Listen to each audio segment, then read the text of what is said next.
Welcome to the Filmlinks Podcast, a bi-weekly podcast where we analyze all that goes into effective filmmaking. I'm Jonathan. And I'm Alex. And this is episode 100! Not quite Christmas. Yeah, that's right. It turns out you can only talk about Christmas movies so much. And we are talking about movies that are slightly adjacent to Christmas. That's one thing to talk about this on this show. But the other thing to talk about is that it is, in fact, our 100th episode. We've done 100 of these, which is a lot. That's a lot of episodes. It's a lot of hours of content. They vary in length a lot, so I don't know how many hours specifically it is. They probably average out to around an hour and a half. Let's just do it. Let's just do the stinking math here. So let's say 90 times 100 divided by 60. That's about 150 hours of content. I feel like there's a faster way for me to do that as opposed to pulling out a calculator. But there you go, 150 hours. If you are new to the show, welcome. I don't know how many new people we get, but if you would like to go back and listen through our thoughts on many, many movies, probably many that you have heard of, probably many that you have not heard of. Many. Many that we had not heard of until almost the moment that we watched them. Yep.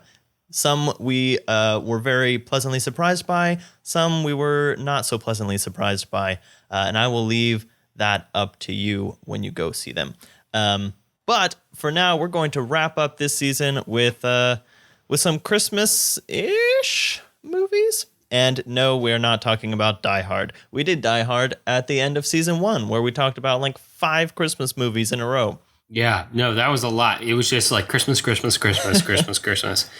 This one, we're taking a more subtle approach. 2 or 3 of those are actually referenced in our films today, though. Yes. They are. This is actually that's another part of today's discussion about the increasing self-referentiality, like explicit self-referentiality of modern content, both TV shows and films, and the influence of pop culture on those and genre breaking into the mainstream. But before we get into all of that, way down at the end of the podcast, first we have to talk about the specific movies we're discussing today for the 100th time, literally. First up is Gremlins from 1984, directed by one Joe Dante. It's loosely based on folklore of mischievous creatures called gremlins, dating back from the Royal Air Force in Britain during World War II. I don't know if you can really call it mythical folklore, if it's from like 60, 70 years ago. But, I guess you could. Sure, why not? Yeah, and the idea of gremlins has taken like several different forms in pop culture, like even to the Twilight Zone's famous episode, Terror at 20,000 Feet. Because what would the season finale of this show be if I didn't bring up Twilight Zone, Alex? Yeah, right? Is this the 100th time Jonathan's mentioned Twilight Zone on the podcast? We'll never know. Somebody let us know. Make a montage. Super cut? On to our second film of the day, Lethal Weapon from 1987, directed by one Richard Donner. Nominated for Best Sound at the Oscars. Kind of a setup for a lot of buddy cop movies, even today. And one of the TV show reboots we worked on at my work for several years. Really? Oh, yeah, we did all 3 seasons. Here's the other fun fact, Alex. We talked about Richard Donner. We talked about Richard Donner exactly 1 year ago today. Richard Donner also directed Scrooged. That's right. He did, didn't he? So Richard Donner is like surprisingly kind of our Christmas guy, considering like how ridiculously action heavy his career is. But there you go. We've talked about him twice so far.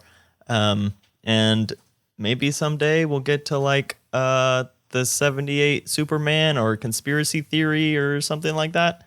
Yeah. Oh boy. Anyway. Lethal Weapon had a lot of Conspiracy Theory vibes. Yeah, it does. It does. It really does. And some other controversial figures attached to it. But before we get there, we'll talk about Hook, our last movie for the day from 1991, directed by Steven Spielberg. Well known by the Satchels and all the families like them across the United States of America and beyond. It is a continuation of J.M. Barrie's Peter Pan series. It was nominated at the Oscars for Best Set Decoration, Best Costume Design, Best Visual Effects, Best Makeup, Best Original Song for When You're Alone. All right, so let's get into it with our first film. And yeah, I think part of what we're going to be talking about today is the various, how like genre film has crept into the Christmas time, and Gremlins is very genre. So set up Gremlins for us, Jason. Gremlins from 1984. In the quiet town of Kingston Falls, Billy's father buys him an unusual Christmas present, a strange furry creature called a mogwai. The mogwai, named Gizmo, has 3 rules. Do not expose him to bright light, especially sunlight. Do not get it wet, and don't ever feed it after midnight. When each of these rules are broken, the town must face the ugly and destructive consequences. It's pretty fitting, I think, that we started this season with really big monsters with Godzilla, and we're ending this season with little tiny monsters in Gremlins. No, that's nice. That's a nice bookend. It's a nice bookend. It also makes sense that on an episode dedicated to genre, infiltrating the realm of Christmas movies and the mainstream in general, that we talk about 2 movies that heavily involve the man known as Steven Spielberg. Because no one, I don't think anyone else is more responsible for the breaking of genre into the mainstream than Steven Spielberg. And he's involved in the script. He's the executive producer. He has a cameo in it, as well as the man riding the recumbent bicycle. And I would be damned if I could point that out to you in this movie, but there it is. And this was originally written as a spec script. So a spec script is something that's not really meant to be produced. It's just meant to show off your writing's talent. A lot of times spec scripts are like examples of TV shows that are already running. Like if I wrote a spec script, I could write a spec script for like The Office or The Big Bang Theory, and something that would never, ever, ever get produced. Like my episode would never be produced, mostly because both of those shows are over or for other reasons. But it's a good way to show talent because it's a well-known material that you're showing off your skill with. Yeah, it's like an audition for writers. Yeah. And Gremlins is kind of a crazy concept, too. It's something that's a little hard to get made. A little. But, you know, it's a good way to show off your talent if you're into writing horror comedy, as this is, or other genre work. You can get attached to more mainstream projects by showing off your capability. But this just so happened to pass across Steven Spielberg's desk, and he liked it so much he thought it should be made into a movie. And then Joe Dante was like, okay, cool, we'll make this a movie.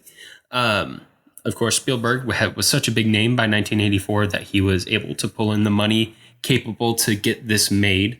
And it's interesting that he's involved with both this movie, Gremlins, and then The Temple of Doom, Indiana Jones movie that comes out later in the decade, I think 1987, that both together didn't quite fit the mold of either a PG movie or an R-rated movie.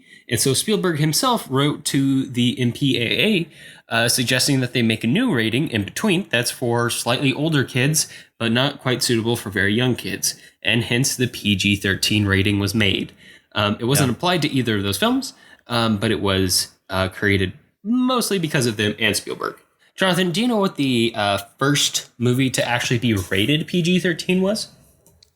I thought it was one of the Indiana Jones movies. I thought it was Raiders, but I might be wrong. It was not, actually. Both Temple of Doom, I spoke incorrectly earlier, both Temple of Doom and Gremlins both came out in 1984. But later that year, the fantasy drama known as Red Dawn, starring Patrick Swayze, about the Soviet Union invading the U.S., was given a PG-13 rating, therefore becoming the first movie to get a PG-13 rating ever. Yeah, but Steven Spielberg did have a huge influence on that, and this movie is a really interesting look into that process because it is this really weird blend of tone between like really dark and kind of like gory creature effects and stuff like that. That's not like necessarily slasher because it's got the fantasy element of the gremlins and their green blood. Not that many people, like humans, die in a really violent way, but almost all of the gremlins die in a really, really violent way. There's actually not a lot of human death in this movie. No, and there's some more implied, than actually shown. Yeah. And the very explicit deaths tend to be more amusing than anything else. Like the female version of Ebenezer Scrooge getting tossed out a window on her easy lift chair. Yeah, that was ridiculous. Like as soon as what's his name, Stripe or whatever, he jumps into the pool and multiplies himself, then we have like 45 minutes of that fun and games section that we talk about sometimes in like plot structure, where it's just like gremlins going crazy, like doing ridiculous things all over the town. And the people are like trying to figure out how to defeat them, but also we're just like watching gremlins do ridiculous stuff, and it just gets more and more and more ridiculous. Oh yes, this is a movie of escalation. It's got a kind of a weird plot structure, in my opinion. Like the first 30 or 40 minutes are actually quite slow, in my opinion. There's a lot of like setup for like these human relationships and like next to no payoff for them. Like the romance is kind of like just assumed from the get-go, and there's not really any hurdles in the way there. Oh, come on, Alex. Are you saying that traumatic backstory was not a payoff? No. That traumatic backstory is like the most traumatic backstory I've ever heard. I mean, it was super traumatic, but it came so late that it felt a little out of place, and there wasn't enough like evidence of it early enough in the movie. That's why I love it. It just feels like it comes out of nowhere, and it's just like the darkest thing you can possibly think of in terms of like, what's a bad thing that could have happened to someone on Christmas? And they were like, oh yeah, that's probably the worst thing that could happen to someone on Christmas. Yeah, no, it's quite bad. And there's kind of like a bit of family drama. I don't think like the dad character gets nearly enough like turbulence or I guess cosmic justice or punishment for his terrible pursuit in life. Like I'm all for pursuing your passions, but you've got to pursue your passions responsibly. Like if you want to be an inventor, good for you, but at least be like a good inventor or take it up as a hobby. Like don't insist on being a terrible inventor and being that's the only way you support your family. Like that's just irresponsible. Yeah, I also feel like, though, that this is kind of coming in like a weird trend in the 80s, like even through the 90s, of like family movies where the dad is an inventor for some reason. Like, I don't know, I'm thinking of like Flubber and stuff like that, where they're just like, the dad invents all these wacky things, and then somehow that's either like useful or like destroys their life somehow. And I really was actually expecting for the that little like travel Swiss Army knife thing to save the day at the end somehow. That didn't exactly happen, but still, it's just like one of those things where it's like wacky dad. But yeah, he was just kind of like off at a conference for most of the movie, and everyone else had to deal with this like random thing that he brought home, which reminded me a lot. Like the setup reminded me a lot of Little Shop of Horrors, where he's just off at Chinatown somewhere, picks up this interesting thing, and then turns out to be like a nightmare. Oh yeah, no, 100% true. I guess, I don't know. I guess I just have a little bit of frustration with how much of an inept dad he is. Yeah. Like, and totally oblivious too. Like, I get it's meant to be like, humorous, but it was a little off-putting for me. I bet it's less off-putting as a younger kid, and I probably took the movie a little too seriously. Especially considering, how many pop culture references it's spewed off. And really, like, I feel like I knew this movie better through references before I watched it than I did after I watched it from just watching it, if that makes sense. Like, I feel like I knew this better from, like, seeing other pop culture references, namely probably Psych. Yeah. which I think references both Gremlins and Lethal Weapon at some point. Oh, there must be like probably multiple Lethal Weapon references. That's just like ripe ground for psych stuff. What did you think, Jonathan, of the puppetry in this movie? I liked it a lot. I mean, I like that really kind of classic, type of feel. And obviously they do a pretty good job of making the little gremlins like just adorable little fur balls at the beginning. And then these, ugly, dare I say, gremlins by the end, whenever they do their transformation and everything. But, I thought that the effects and everything were fine. You tend to, I guess, just give a lot of that stuff the benefit of the doubt from the 80s. Like, I just enjoy watching it for what it is rather than like, wow, I could totally believe that this is a little monster, Yeah. Yeah, no, it makes sense. I think I actually one of the things I enjoyed most about this movie, Jonathan, was how Mogwai himself, because I don't think they ever give him a name. He's just Mogwai, which is the name of his species. Gizmo. Gizmo. Oh, crap. That's right. Wow, I'm the worst. Is how Gizmo is just, it is a good character too, even though like evil spawns off of him. He's actually maybe the most responsible character in the whole movie because he keeps trying to warn everybody off from doing this stupid stuff. That was one of the parts of the lore of this that I just did not understand at all, because it's like, what? Okay, so Gizmo is just like totally normal. He actually refuses to eat the food after midnight, even though he doesn't like explicitly warn the kid not to feed the other gremlins. But like, you feel like he knows what's going on, and yet, why do all these evil things come from him if he's not that evil thing? Like, where does Spike come from all of a sudden, who becomes the leader?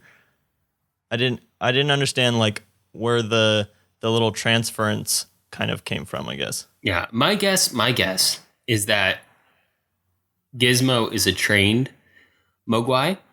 Like, he clearly has before he's like stolen and sold by that guy's nephew.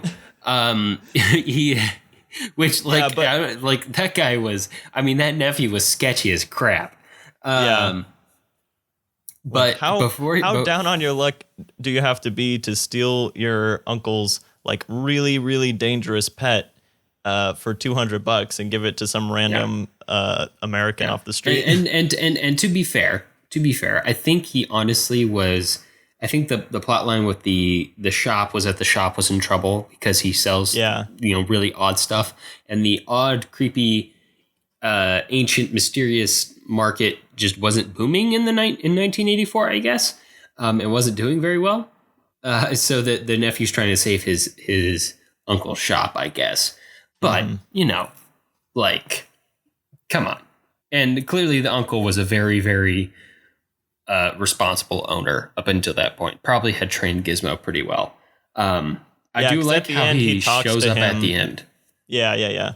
Like it is kind of set up, and I haven't seen any of the sequels, but it is kind of set up for a series of adventures surrounding those two. How many sequels are there? I know there's at least one. There's supposedly gets three. Really. There's really Gremlins 3. I think there's talk of Gremlins 4. Oh, they're gonna keep it going. Of course they are. Why stop?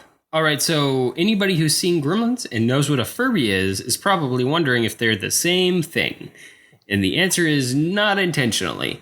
Furbies were kind of designed in the late 80s as like the it toy of a certain Christmas season. They're really popular. I still think they're creepy as hell.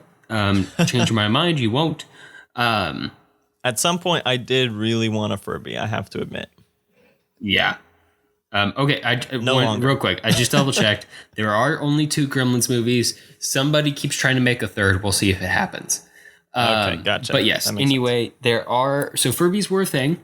But instead of suing Hasbro, the studio behind Gremlins, who has a really good partnership with Hasbro, instead decided to partner with them again, releasing a Gizmo Furby, and then just integrating them into it. Although I have seen many pop culture references in which they are lined up very closely, such as a Simpsons episode where they're cleaning out the garage and somebody asks whether or not they've gotten rid of that box of old Furbies.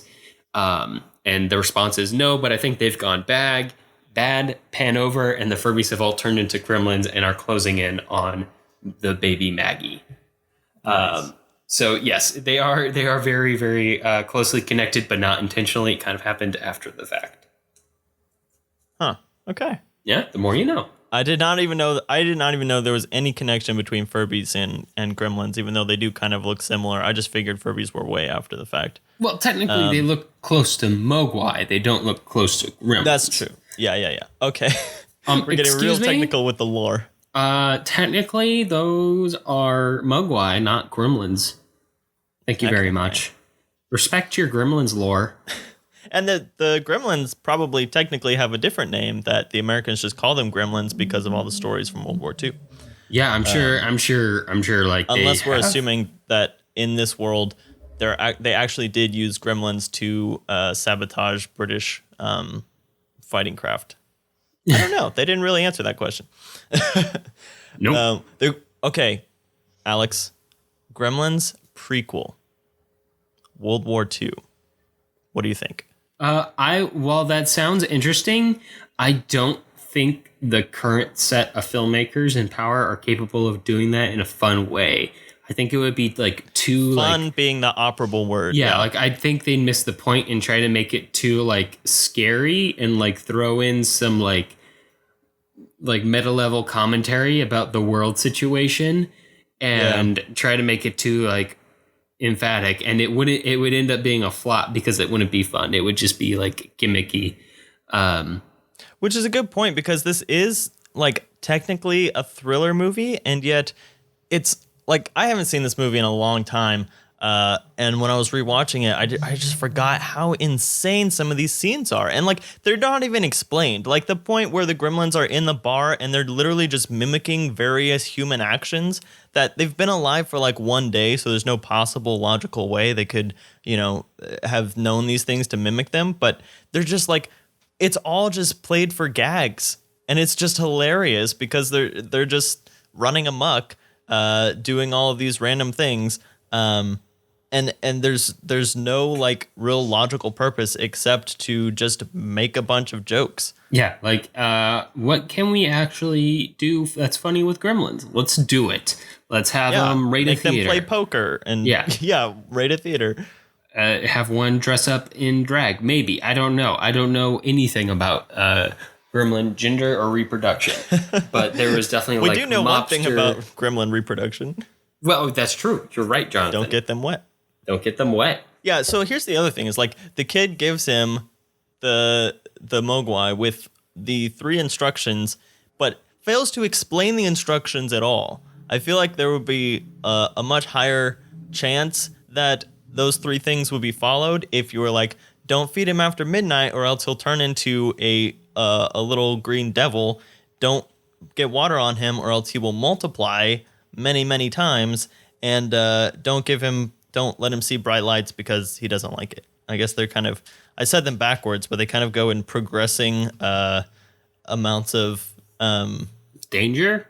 Yeah, dangerous outcome. Fair. But yeah, I mean, like it takes 3 extra sentences, and you could drastically increase the chances that those 3 things are not going to happen. Yeah.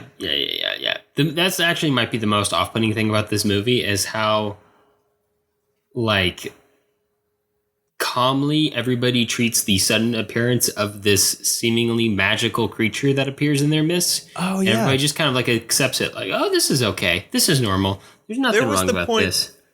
Okay, there's the point where the Gremlins are all singing Christmas carols to the Scrooge lady, and she opens the door, and then she shuts it immediately and starts locking it and just screams, "What are they? What are they? What are they?" And I was like, that is the most logical question I've heard through this entire movie, because nobody asks that question basically up until that point.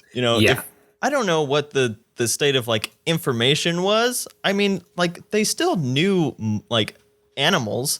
If you walk into a shop and you see an animal you've never seen before, you ask, what kind of animal is this? Not, that's really weird that's looking. Cool. Can I buy it? Yeah. Yeah, a Mogwai doesn't look very close to any other kind of animal. No. Like it's bipedal, it's has like thumbs. Like that's weird. That's off-putting. Yeah. Yeah, it's weird how like low intensity they treat it. Of course, again, like we said, this movie is not meant to be taken that seriously. No. We're nitpicking all of these things just because it's fun. But that's, and it would have been. These are not dings at the movie. Yeah, this honestly would have been a rather like passing phase of a movie if it wasn't for the fact that it happened to strike a chord in pop culture and continue to be referenced. Like it wasn't meant to hold up. It was not designed with that in mind. Yeah, it was. I mean, for all intents and purposes, any time before this, it would have been just a B movie, a schlocky B movie. Oh, yeah. But the other thing is that it kind of knows that because there are so many scenes where the characters are watching movies within the film that are referencing schlocky B movies and sappy Christmas movies, including It's a Wonderful Life, which we covered in season 1. And I'm not sure what the Clark Gable movie was. You probably know that better than I do. And then there was another sci-fi film that ends with like, they're already here. They've come. And then the movie itself basically ends on that exact same note. Yeah. No, that was Invasion of the Body Snatchers. Okay. Yeah. I still need to see that one. Which kind of makes sense in conjunction with this film, a little bit. Like it's an alien force of sorts. Relate, yeah. All the films that were referenced basically relate to the film. Yeah. I'm just not sure what that Clark Gable one was, but at the end, like Gizmo quotes that Clark Gable line, like as he's about to launch himself off of the snow shovel and save the day. What does he say? He has some like, I don't remember what the line is. It was like a woman needs some kind of man and a man needs to be some kind of a hero or something along those lines. I believe it is called, let me double check. I might be wrong. I believe it's called To Please a Lady. Okay. Starring Clark Gable and Barbara Stanwyck from 1950. Okay. Makes sense. But I just think that's hilarious that Gizmo like has this moment of self-realization where he has this like hero moment before he saves the day. But okay, so here's the other thing. Last nitpick about the story that I have anyway. Really, no, Jonathan? What did you? Well, the last one I'll bring up. What did you think about the bit at the end where the shop owner is like, "You let him watch TV? You have done with him what you have done with all of nature, and turned it to your own greedy ends," or something like that. And I was like, "Whoa, you're just gonna like shove that in here right at the end?" Yeah, no, I mean, it was definitely like a little forced, but it wasn't like super duper bad. It just felt, it just felt like they were trying to make something a little poignant on the end of it so that it wouldn't be totally schlocky. Yeah. If that made sense, try to connect it to something slightly larger. And, you kind of come away with that in a sense. Like it's all done very, nonchalantly. They just kind of run through the movie without taking much care. I'm actually even surprised, even after like everything all hell breaks loose, our main character, for the most part, doesn't actually seem that shocked. Like there's one or two moments of surprise, but once it's there, he's like, okay, this is normal. We're just dealing with this now. Mm-hmm. Yeah, there's definitely a much lower level of what is going on than in a lot of like really strict kind of monster movies, I guess. Some movies never really get past that phase, so it's nice to not have that issue. But but it is a little weird how calmly the whole thing goes over. Oh, for sure. For sure. And again, like it just isn't meant to be. This is a fun movie. This is definitely a fun movie. Happens to be set at Christmas, which is, I feel like, the biggest thing for this movie in regards to that is it makes it like a little more memorable almost. Like you just connect it to like Christmas for arbitrary reasons. It gives it a nice backdrop. The toy stores feel more applicable when they're used in the film and the plot and locations. The idea of getting people a toy makes sense. If you want to really kind of dig down for like that critique of capitalistic exploitation culture, then, Commercial Christmas is a great way to ping on that. That's true. But it gives it a nice aesthetic. Partnership with Furby becomes even more ironic. Yeah. And, like the basis of this movie was a family unit, at least in the first act. So it kind of makes sense to that point. Right. Which, basically if there's one kind of unifying theme that goes through a Christmas movie, or is at least your first step into arguing if a movie is a Christmas movie, it's that family aspect to it. And so that's kind of what this whole episode is based around, is movies that have at least some kind of a family aspect, generally set at Christmas or the holiday season. And so we've got that going on with this one. Yeah. But this is definitely like a new way to incorporate Christmas into a movie. Yeah, absolutely. Like this was not done up until this point. All right, Jonathan, do you want to move on to Lethal Weapon? Yeah, let's do it, partner. All right. I'm too old for this. But Jason isn't. Yeah, Jason isn't. Jason, take it away. Lethal Weapon from 1987. Roger Murtaugh is a longtime cop and family man who just got news of the death of the daughter of his wartime friend, Michael Hunsaker. Martin Riggs is a wild-card police officer who recently lost his wife and seems to have no fear of dying himself. The two must work together to solve the murder of Hunsaker's daughter in what turns out to be a much bigger case than either of them thought, and must ensure they both stay alive in the process. All right, I had not seen this movie, and it's, for a Christmas movie, which is like actually strictly set at Christmas, it was very dark. Definitely along the lines of Die Hard. Yeah, no, it feels very, very similar to Die Hard, doesn't it? From the 80s, 80s hairdos are involved in this movie. The Gibson mullet is intense. Locks, yeah. Yeah. And there is I feel like the attachment of the Christmas theme in this one is probably the strongest of the three, right? Yeah, absolutely. Like, Riggs is like without a family at the start. He's considering ending it all.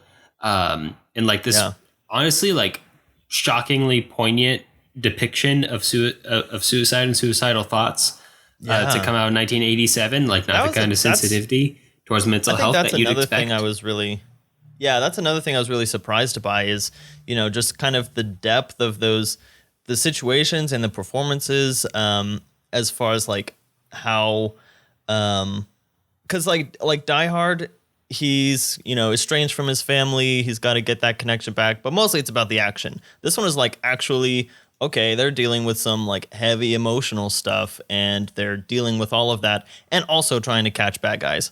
Yeah. And catching bad guys. Like I found it interesting, the dichotomy in this movie. Like all of like the personal character arcs were like well written and fleshed out and rounded and interesting, and like all of the character moments, all the family moments were either touching and sweet or at least meaningful and realistic. And then like the action was just like was crazy. It was completely ungrounded and fantastical and out there. In a way that almost like holds up compared to the over-the-top crazy out there action of this decade. And this is a decade with true, CGI, like Fast and Furious chases and such. Like I feel like the action sequences have just progressively gotten bigger over the past 30 years. But in 1987, this was the idea of a huge, huge action movie. And it was, and generally is like pretty exciting. Yeah, right. And this is kind of like right up Richard Donner's alley, because if I'm not mistaken, he also directed like other big action movies like I think he did 16 Blocks with Bruce Willis. He did Conspiracy Theory with Mel Gibson. He did Assassins with Sylvester Stallone and Antonio Banderas. Like all of these movies that never really like, some of them kind of broke into the mainstream, but mostly they were just like almost cookie cutter action flicks with just like really over the top set pieces, lots of cops and buddy cop kind of situations. And so this is all of that plus that nice theme of, again, the really emotional, dramatic arcs going on underneath of it, and actually, pulling that part off really well in a movie like this is kind of the most surprising thing. Yeah. No, it's surprising how grounded it is. And this one does have two sequels. Actually, I think it has 3 sequels. I think there's 4 of them. Is there a Lethal Weapon 4? There is. Yeah, there are 4 of these. From 1998. Yeah. It has Joe Pesci in it. Of course it does. And Chris Rock. So this series spans an entire decade. We could have started So the other thing we started our season with was a series, and now we're ending with the first. This was one of the movie. This was one of the series I put on the list, I think. Oh, really? Okay. Yeah. I think I'd lean towards not doing it because we were still doing it at work at the time. But yeah. Yeah, that's awesome. Because this probably would have been a really interesting one. Because I can see how you can do more, but I can also see how it could wear out its welcome pretty quickly. And in the grand scheme of things, 4 movies is not that long of a series.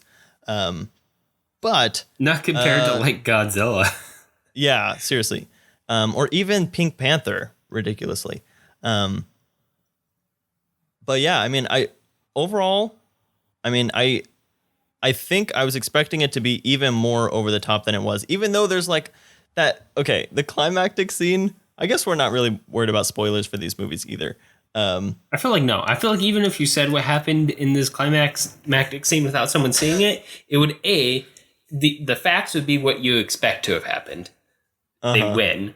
And B, if you tried to describe the action, it wouldn't make enough sense without having seen the movie to really like spoil it in any significant way. Yeah, but here's the thing, from a like strictly logical point of view. And again, these are not movies that are meant to be logically nitpicked. But the fact that we picked the wrong week to get really into that. I know. I don't know why it came up so heavy, but they captured the bad guy, and then Danny Glover's just like, all right, have at him. And he just lets him beat the crap out of him in his front lawn for like a good 10 minutes while all the other cops are just watching him. He's clearly violating a lot of procedure, but they're just like, we're just going to let Mel Gibson use jujitsu or whatever else on this bad guy, just because that's what kind of a movie this is. Oh yeah, 100%. They just let him beat him up repeatedly, and he kept like almost killing them in return. Yeah, they didn't even set up a thing where it's like behind closed doors. It's like everyone is watching this scene happen. Yeah. Like I think they even like throw a line out there about like resisting. He was resisting arrest or something like that. I don't know. It doesn't matter. But you don't really feel that bad for Gary Busey. One, because he's Gary Busey and he's excellent looking, crazy, and deranged. And 2, you've seen all of the terrible things he's done to, Murtaugh's family over the course of this movie, and you're like, wow, this guy really needs to go. Also, like there's some nice moments in there where like you kind of lose respect for him as a fighter. Like, there's the moment where he has somebody else torture Riggs. He just kind of like watches.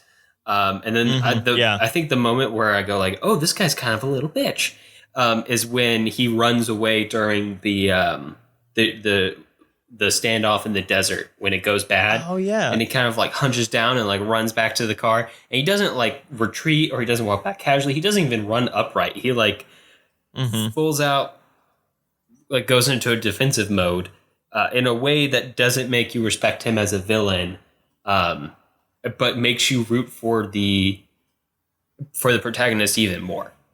Yeah, especially in contrast to all the things that we've seen with Mel Gibson's character, where anytime he's in a confrontation, he just gets deeper and deeper into it, where he's putting people's guns up to his own face, obviously dealing with his own kind of suicidal mentality. But the other thing is he's not afraid of that confrontation. And then when we see Gary Busey running away from it at the first sign of things going sour, we're like, oh, he's no match. He's not even worth it. Yeah, not even worth it at the end.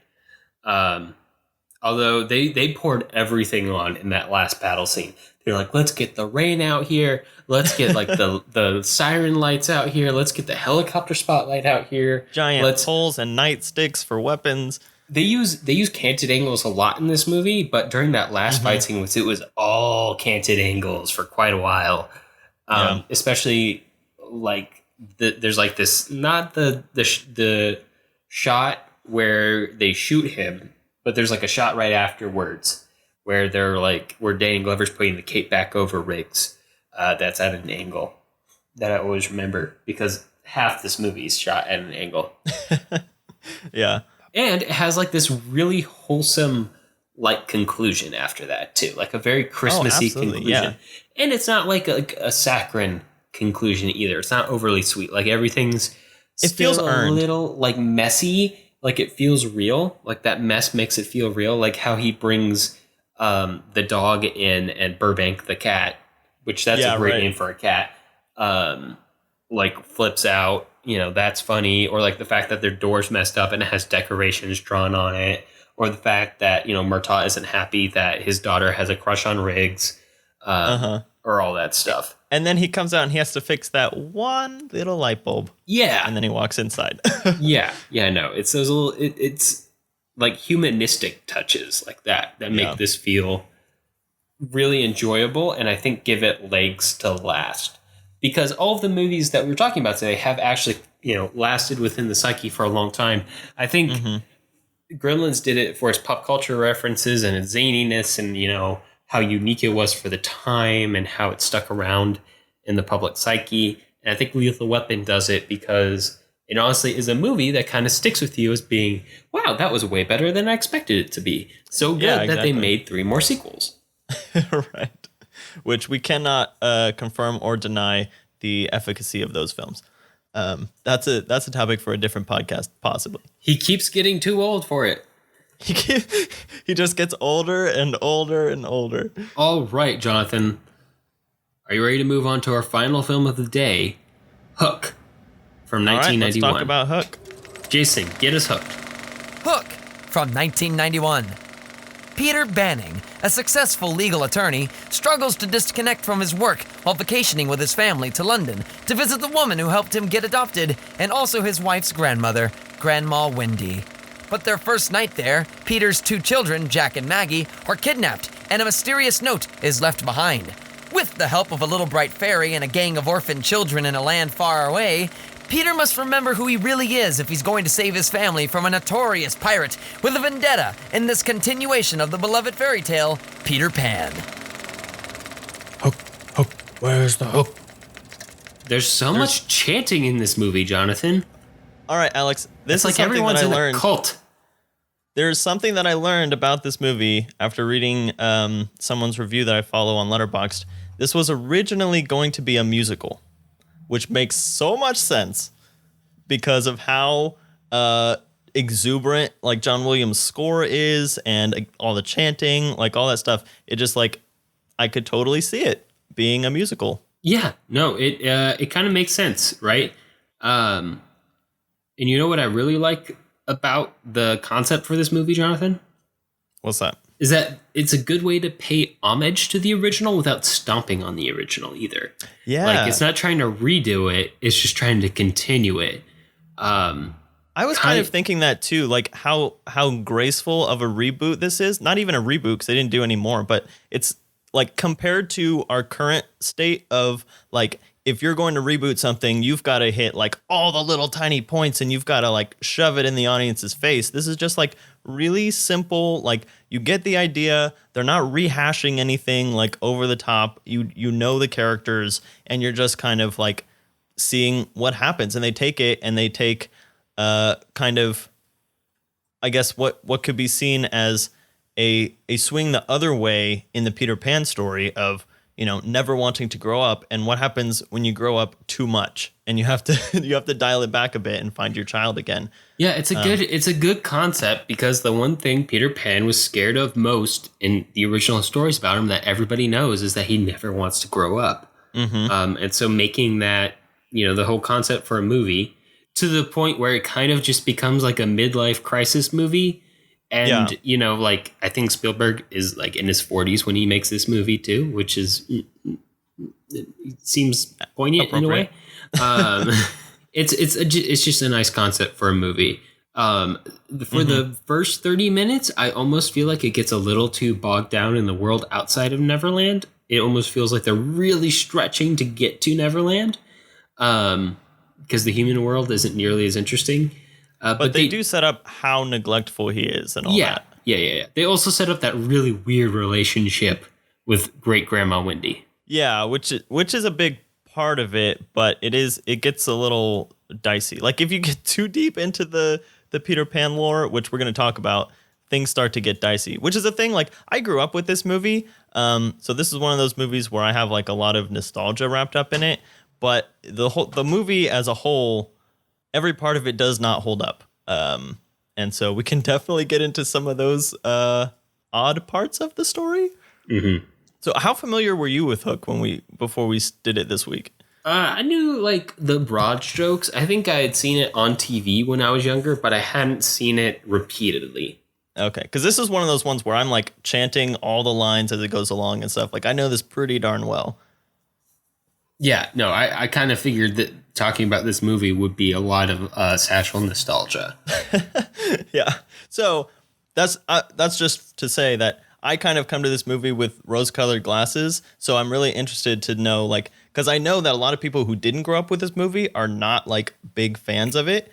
So I was interested in what your take was and what are the biggest flaws that you saw in it. Oh, I enjoyed it. I enjoyed it quite a bit. I think there's a lot of, again, like there's like two parts that give me the heebie-jeebies, and those are like the weirdly charged encounters with both Grandma Wendy and Tinkerbell. The Tinkerbell one is weird. Yeah, no, it's very strange. I think it hits you less when you're a kid if you see that. But at first, when I saw it, I was like, "This is strange." Especially because there's already a lot of like, is this a kissing book kind of moments early on in the film? Those are moments that you just kind of skip over, and you're just like, "All right, can we get to the fighting Captain Hook stuff again?" Yeah. So there are some moments that I think it gets like really heavy. Like there's a moment where he talks about why he didn't want to grow up. And he's like, I didn't want to grow up because I was afraid to die. And I was like, I'm not sure if that's in the original. And two, that's really dark. Yeah, that's actually like, that was one of the things that I picked up on this time, which it felt like maybe it was something that came straight out of the original storybook. Or is inherently wrapped up in the concept of Peter Pan. Yeah, because the way it's depicted is like he's a tiny little baby in a crib listening to his mom talk with her friend about how he's going to be a great judge one day. And he says, I was so afraid that I would have to, grow up and get a job and then die. And so I ran away. And his stroller just like rolls down a hill and falls over. And I'm like, wait, exactly how are we explaining this? I don't understand. If this little tiny baby. There's some parts that get a little wonky. Also, the beginning part of the movie, I bet it looks way better on a movie screen, but there is definitely like a very soft 80s diffused look on it. The house that they're in kind of has like this cluttered 80s vibe. And that's an aesthetic that's always kind of set me on edge a bit, especially when it's like compressed down to a smaller screen. Like it doesn't look as good. It almost looks a little stuffy. Like it almost feels like I'm suffocating a bit when I watch it. I think it's also a little bit of a Spielberg thing because Spielberg is like the king of haze. He does like haze. And I'll tell you what, once it gets into the Neverland section, it's really fun because that's like prime Spielberg territory, right? Yeah, right. Childhood fantasy the world stuff. Building is great. I love the world building. There are some parts that get like intentionally fabricated to me. And obviously, like it's all like, Hollywood trickery. And it's all very much meant to be fantasy and obviously fantasy. There's the Vine, and they're both in the Lost Boys camp, actually. There's the Vine, which is like so clearly a movie type vine. It's ridiculous because vines don't look like that. That's a rope that's covered with fake leaves. Right. And then, but you can forgive that. And then two, the Rufio sled thing. I'm a little confused by, while it's cool, is it meant to be that he's just riding a sled down Is the track meant to be noticed or not? I don't know. Oh, I think it is. I think it's like their rail system. Okay. I always assumed that it's just like their little quick train around their hideout. Gotcha. Okay, cool. Because originally I thought it was like, I don't know, meant to be less noticeable. It felt very much like a playset, which I feel like is there. No, the whole thing feels very much like it's on a set, which again, when you're a kid, you kind of like ignore a lot of those really technical kind of gaps and stuff. Like, I mean, I think of almost every single animated show that we grew up with. When you go back and watch it, the animation is just the worst. And yet you don't notice it when you're a kid because your imagination is filling in like 60 to 80% of that stuff. And I feel like it's the same with this one. Like there's so much visually going on that it's so easy to just kind of like fill in the rest with your imagination until, you know, you grow up and you're like, oh, yep, that's just a ship on a big set and they've got a horizon line on a wall back there. And that's about all there is to it. But when you're a kid, you don't care because you don't know any of that stuff. Yeah, there's a lot of stuff that doesn't hold up in this movie if you're an adult. It's very much meant for kids. I mean, even the message is meant for kids, right? Yeah, I mean, it is, as a midlife crisis movie, inherently also meant for adults. But for the most part, it's just, yeah, don't lose your childlike spirit. Yeah. Although, you know, Jonathan, if they're pirates, who did they pirate to be pirates? There's so much that falls apart when you start to wonder, like, if they keep killing people at this rate, like, when will there be no one left? Because I don't know how people get to Neverland. Yeah, there is that point where he's like, what is this? Some messed up version of oh gosh, what's that book where they're Lord of the Flies? Yeah, Lord of the Flies. That's exactly right. Yeah. There's also that weird mermaid scene. Oh yeah, that's again one of those things when you're a kid where you're just like, all right, this is a kissing book, let's skip over this part. Yeah, the kissing felt really random. Like I got that they were giving him air. I get it, but why don't they just drag him up to the surface? Yeah. Like otherwise it just feels weird. And the whole thing being wrapped up in the midlife crisis like metaphor, intentionally or unintentionally, kind of makes all of the gratuitous like kissing and crushing even odder. I don't know why, but it does. Yeah, it's true. Like almost in a Lost in Translation kind of way. Is that what you're saying? Like a little bit, yeah. It's like it gives you like creepy old man vibes. Yeah, I gotcha. Of course, it is fun. And once Robin Williams breaks out of remembers who he is as Peter Pan, then it gets really fun because then he can actually do his riffing. Because it actually for like most of his movie, it's not like he doesn't riff because he still riffs as his adult persona, but he is a little locked down in it and he can't go full Robin Williams. Yeah, but once he gets there, like he gets there. I feel like I like a lot of the actors in this movie, just knowing how big of names they are. Like Dustin Hoffman is hilarious as Hook. It feels like such a weird role for him to take. It's so weird, but he takes it all the way. Like he goes 100% into this role. Yeah, man, method actor. Yeah. Speaking of Dustin Hoffman, apparently on their plane flight to England, when on the airplane the captain comes on and says, "This is your captain speaking." That's Dustin Hoffman's voice. Very appropriate. Also, like, so Carrie Fisher, who played Princess Leia, for those unfamiliar, is also very well known for being script doctor, quote unquote, and like assisting other films that were happening, and she would be really good at coming in and like helping fix problems with story and dialogue and stuff like that. Is there a doctor in the house? Is anyone a script doctor here?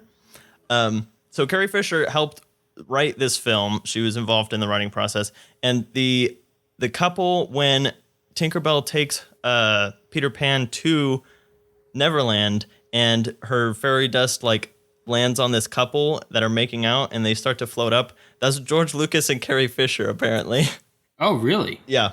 Oh, interesting. Apparently, also, the pirate who gets put into the little box with all of the scorpions is Glenn Close. I think there's just like a ton of little cameos.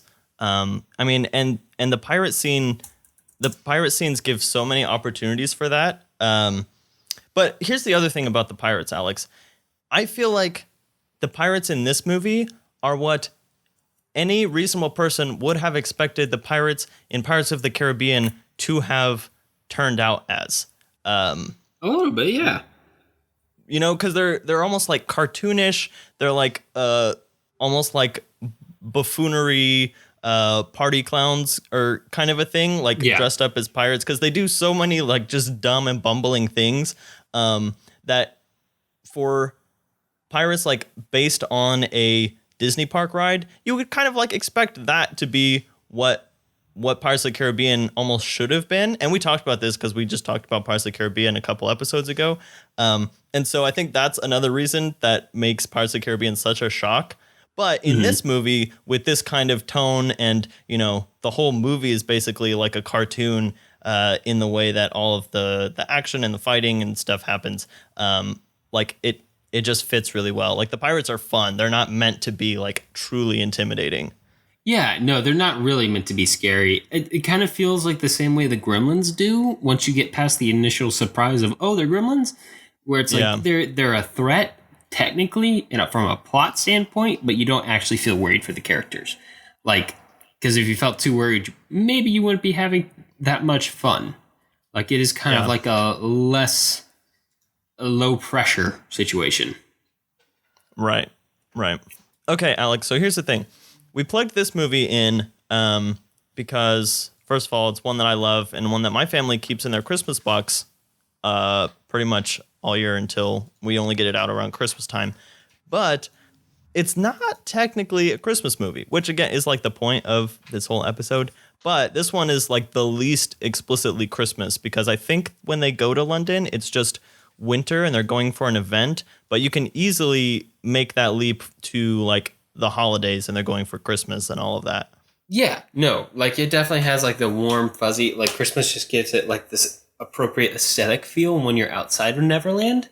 Because you can have all these decorations, you can have these tchotchkes that give you like a backdoor into the world, gives you a strikingly different look than Neverland in a lot of ways with the snow. And, you know, there's this idea of warm family togetherness that if it doesn't necessarily echo with wanting to be a kid, which kids in Christmas obviously go along, it definitely echoes with the idea of you should be paying more attention to your family because Christmas is a time that should be a time of family, right? That's the time for parents to shine in the role of parent. Yeah, absolutely. And the whole idea of him working while he's supposed to be on vacation and all that kind of stuff also fits very well with the holiday season when most people are going on vacation and they still are like wrapping up year-end projects and that kind of thing. So even though this was never like, I don't think they ever say that it's Christmas, but it's right up there. And then all the family stuff just kind of ties it again into this theme we've got going on. Yeah, it works. And it is in fact more genre in it built into the mainstream. Hook is definitely a mainstream movie. Gremlins, I wouldn't say is a mainstream movie, but Lethal Weapon and Hook both are. And they're both the types of movies that wouldn't have been mainstream 20 years before they come out. Right. They would have been sequestered into like some kind of B genre.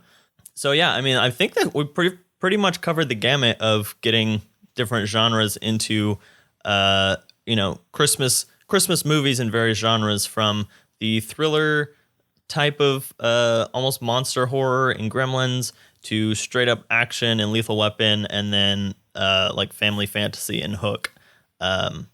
Pretty much covers the gamut. You want to move into overall notes and talk about what is a Christmas movie, Alex?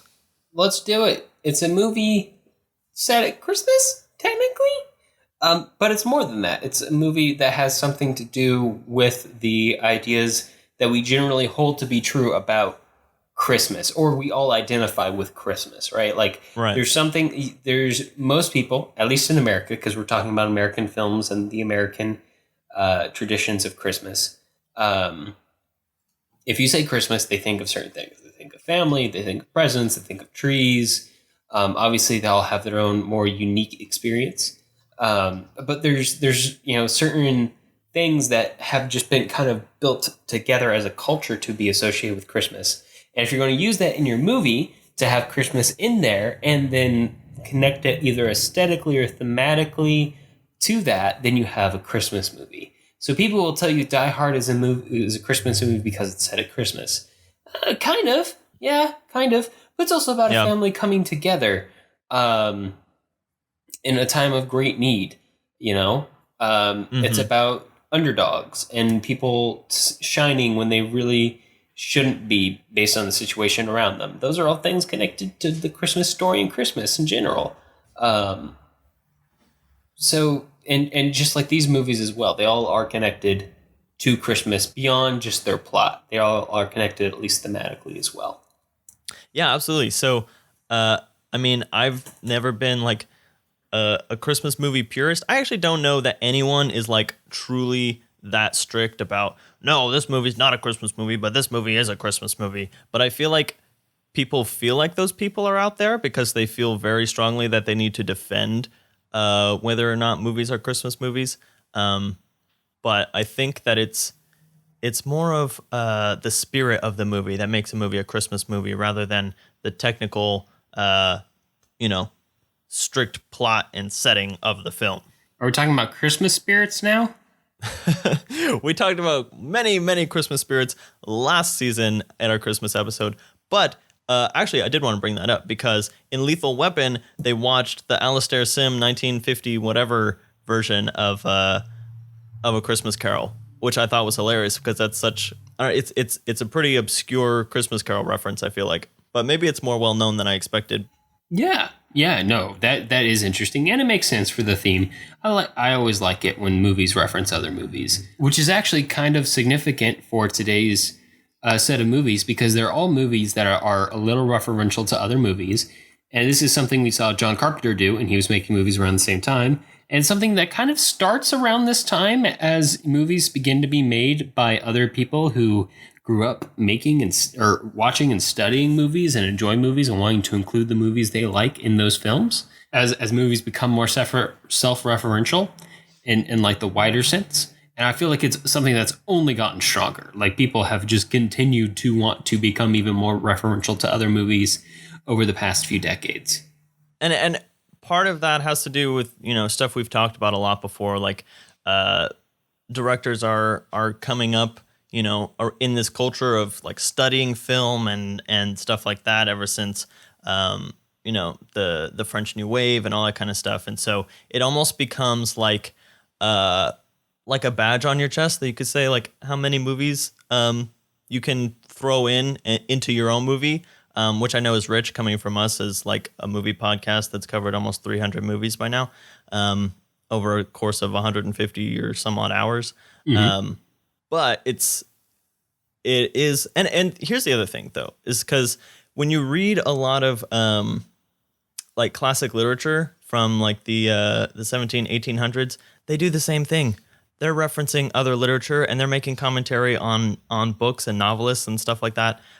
So this is not like something that's new to films as far as like literature referencing literature. I mean, it's what these people know. They spent their life studying it and doing it, and so to not include it would be to exclude like a big part of their own knowledge base. So it's not that like we shouldn't expect it or be mad about it, but it's just a thing that's there, and it's always going to look a little different because the breadth of films there are to pull from keeps getting bigger and bigger. But I don't think it's ever something that's going to go away, and I don't think it's ever something that hasn't been there, even going back to Orson Welles talking about how much he studied John Ford, going back to, all the directors, except for maybe like the very first ones who could only, I guess, study photographs and theater and stuff like that. It's a lot of ripping from theater and literature at the top. Yeah. There's a great short story by Washington Irving called The Art of Bookmaking, where like he goes to this library or whatever and he finds this room and someone tells him this is where books are made. So he's like, oh, that's interesting. And he goes in there and sees all these people sitting at desks writing. And then he starts to fall asleep and he wakes up and it's a dream, obviously. And all the authors are writing their books with a stack of books right next to them. And they'll just pull a book off of the stack, rip a couple pages out, paste it into their own book, pick up another book, rip some pages out, paste it into their own book, while like the authors of those books that they're ripping from are on the walls, like in paintings, screaming at them and that kind of thing. But that's true of like any art form. It's just a lot of, ripping stuff from other things and pasting it together in new and interesting ways. Artists are thieves. Yeah. The classic line, good artists borrow, great artists steal. Yep. Just steal it. Just take it. Take it. Make it your own. Yeah, so I guess that's how we're wrapping up season 3. Anything else, Alex? No. I think that's it. I think it was a set of fun movies this time. Yeah. It's a nice way to end. Well, besides Lethal Weapon, I wouldn't call that a fun movie. I would call it a fun movie. It has dark themes, but it's a fun movie. Okay. It has a deeply dark cathartic movie ending. that has fun moments. It does have a very cathartic ending. So like it's not a tragedy by any means, but it's overall the tone is not jovial all the way through. But yes, this is a set of fun movies, a nice break from strict traditional Christmas movies. Hopefully we could branch out that definition a little bit. But we're going on break until January, when we will be back with a new season for you guys. Yeah, of course. And what are we going to be covering at the top of that season, Jonathan? Yeah, so we're going to start going from jovial to next season. We've done some of these movies in the past, but there are so many films that came out after World War II that, depict the war and either during World War II. Yeah, so either as it was happening or after the fact, recreating it, editorializing on it, commenting on it, reminiscing about it. There's just so many films that came out of this huge world event that we thought the best way to cover that is probably just to put it all together and make a big series that kind of takes World War II from all of the different angles that it's been come at. Like, we're still making World War II movies. We will continue to make World War II movies until there's a war bigger than World War II. Hopefully even there won't be, but it might happen. After that, there may not be any movies. We'll hope that doesn't happen, though. In which case, there will be a new podcast by whatever comes next.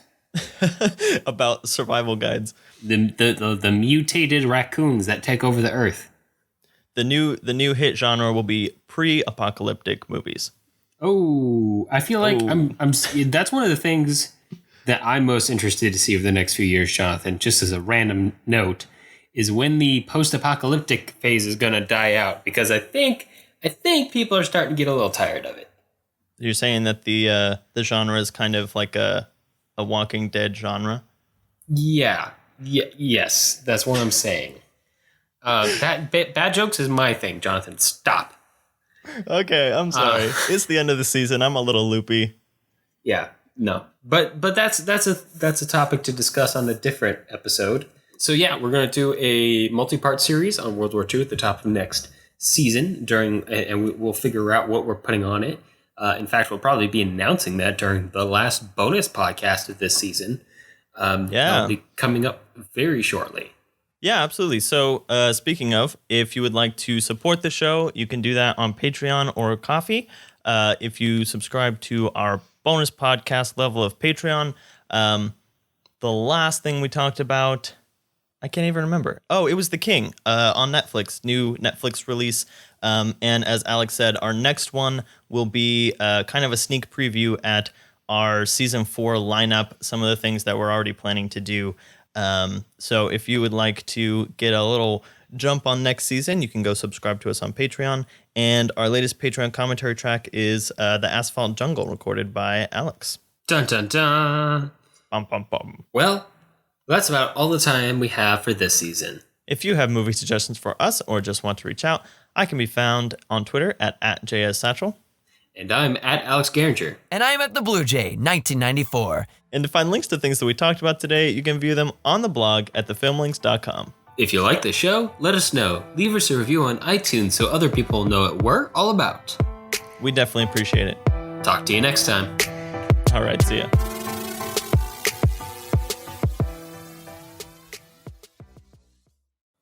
Oh, sorry, Jonathan. Holy shit, Suki, you're asleep. What kind of fart was that? That is disgusting. Oh, that is so gross. Well, that's a podcast. First. Oh, dude, it's like something died. Do you need to go grab a Febreze or something? I mean, I'm going to light some candles, but... But at least I don't have to worry about an outtake for this episode. Suki, you're killing me. Literally. Okay. Merry Christmas and Happy Holidays.